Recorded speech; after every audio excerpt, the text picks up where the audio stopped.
여러분 안녕하세요. 타로 알려주는 남자입니다. 오늘은 실전 해석 사례를 가지고 왔습니다. 내담자는 30대 중반의 남성분이시고요. 이제 고객을 응대하는 고객 서비스, 고객 센터와 같은 업종에서 근무를 하고 계시는 분입니다. 그런데 이제 최근에 고객과의 응대하는 그 과정에서 이슈가 발생해서 고객의 하드 컴플레인이 발생한 상황입니다. 이 내담자분의 말에 의하면 내담자분의 업무적인 실수도 일부 있었기 때문에 이거를 처리하는 과정에서 내담자분의 사비도 일부 사용했다고 하시는데요. 어쨌든 1차적인 고객 응대는 된 상황이죠. 근데 이 상황이 조금 더 크게 확대되지 않고 잘 마무리될 수 있을까요? 라는 질문으로 보신 상황입니다. 배열법은 보시는 것과 마찬가지로요. 세리카드 기본 배열법을 사용했고요. 이 카드를 봤을 때 조금 해석상 어렵다라고 느끼실 수 있는 분들 가운데는 인물카드, 코티카드에 대해서 좀 어려워하시는 분들도 계실 수 있을 것 같다라는 생각이 들고요. 그리고 이제 그 고정 배열법에 한계에 좀 부딪히고 계시는 분들 같은 경우에는 이 최종적인 결론에 스트렝스 카드가 나오면 어떻게 해석해야 되느냐 이렇게 어려움을 토로하실 수도 있겠다라는 생각이 듭니다. 3카드를 해석할 때 가장 기본적으로 흔히 알고 계시는 해석 방법이 이제 과거, 현재, 미래다 이렇게 카드 자리를 구분해서 흐름에 따라서 리딩하는 방법인데요.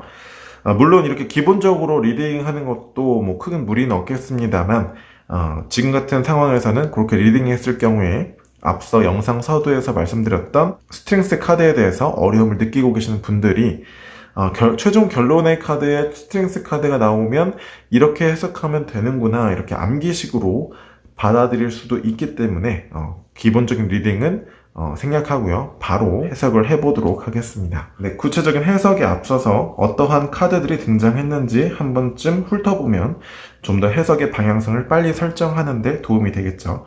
한번 보니까 첫 번째 인물 카드 등장했고요. 원소로 보면은 소드, 펜타클의 카드가 나왔다고도 볼 수 있겠는데 사실 이제 인물 카드는 그 원소가 조금 더 주가 되는 카드라기보다는 이 인물의 그 계층이 주가 되는 카드이기 때문에 소드 카드라기보다는 시종이라는 인물이 강조된 카드가 나왔다 이렇게 보시면 큰 무리가 없겠고요. 그 다음에는 이제 펜타클의 카드, 펜타클의 상황적인 카드가 등장했다, 원소 카드가 나왔다 이렇게 보시면 되겠습니다. 마지막 카드는 메이저 카드인데요. 사실 이제 원소의 개념을 구분하는 카드는 아니지만 굳이 성질을 한번 구분해 본다면 어떤 내적인 힘, 내적인 통제력의 성질과 물리적인 대상이나 물리적인 배경, 상황에 대한 어떤 성질이 함께 공존하는 카드가 나왔다 이렇게 갈무리를 타보면 좋을 것 같습니다. 첫 번째 시종 카드가 나왔는데요. 시종과 같은 관점이나 입장 태도를 보이고 있다, 가지고 있다 라고도 리딩할 수 있을 것 같고요. 또 한편으로는 시종과 같은 모습을 보일 수밖에 없는 그런 환경, 상황적인 배경에 놓였다 라고도 볼 수 있겠습니다. A의 관점을 택하시든 B라는 관점을 택하시든 어쨌든 이 주어진 카드를 해석함에 있어서 일관성 있게 한 가지 맥락을 선택하면 되거든요. 그래서 큰 무리는 없겠습니다. 어쨌든 내담자가 뭔가 적극적으로 액션을 취한다거나 뭔가 적극적으로 방어를 한다거나 이런 모습은 아닌 거죠. 그런데 소드 시종이래요. 그러니까 시종의 생각 또는 시종의 어떤 이성적인 판단 이런 것일 수 있는데 여기까지는 이제 직역한 내용이고요. 질문의 내용이나 성격을 고려해서 의역해 보면 현재 1차적인 대응은 끝난 상황이고 추가적인 문제가 발생하지 않을까요? 잘 마무리될 수 있을까요? 잖아요.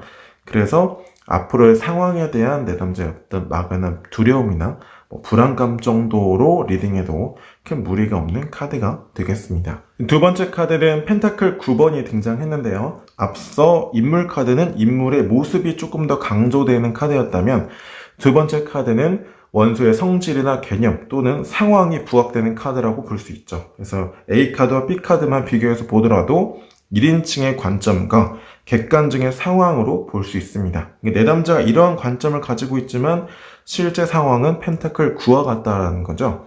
펜타클이라는 원소는 현실적인 물질이고 또 수비학적으로 구도, 어떤 충분한 상황을 의미하기 때문에 나는 이러한 관점을 가지고 있지만 실제 상황은 대단히 충분하다. 그러니까 너가 좋지 않은 그 상황에 대한 결과물의 상황이 안정적인 상황이다. 이렇게 볼 수 있습니다.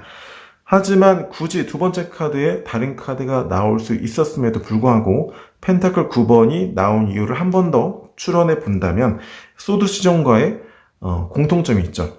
앞서 소드 시종을 리딩할 때 막연한 어떤 불안감이나 두려움을 추론할 수 있었잖아요.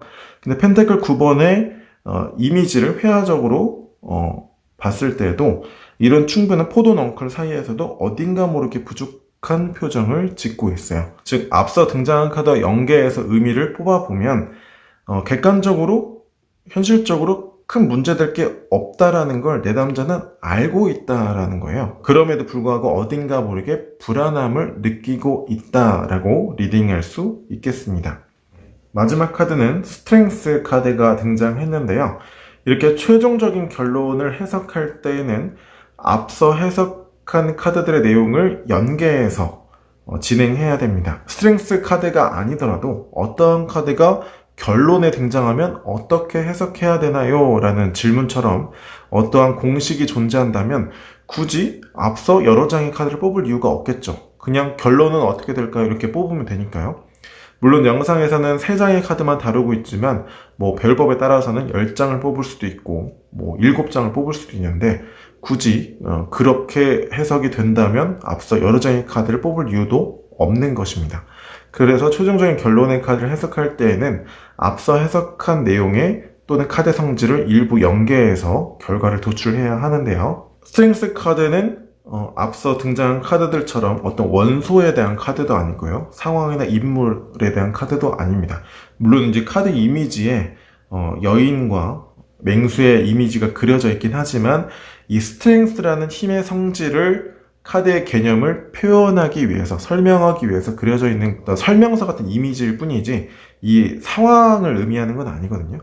그런데 앞서 어떤 인물의 태도나 입장, 관점, 그리고 상황적인 카드, 원소가 등장했는데 마지막에 개념에 대한 카드로 끝난다라는 거는 현실적으로는 큰 변화가 없이 흘러간다라는 거예요. 그런데 내담자의 관점이 변한다든지 혹은 내담자의 어떤 입장이나 태도가 개선이 되거나 변화하는 방향으로 상황이 전개된다로 볼 수 있는 거죠.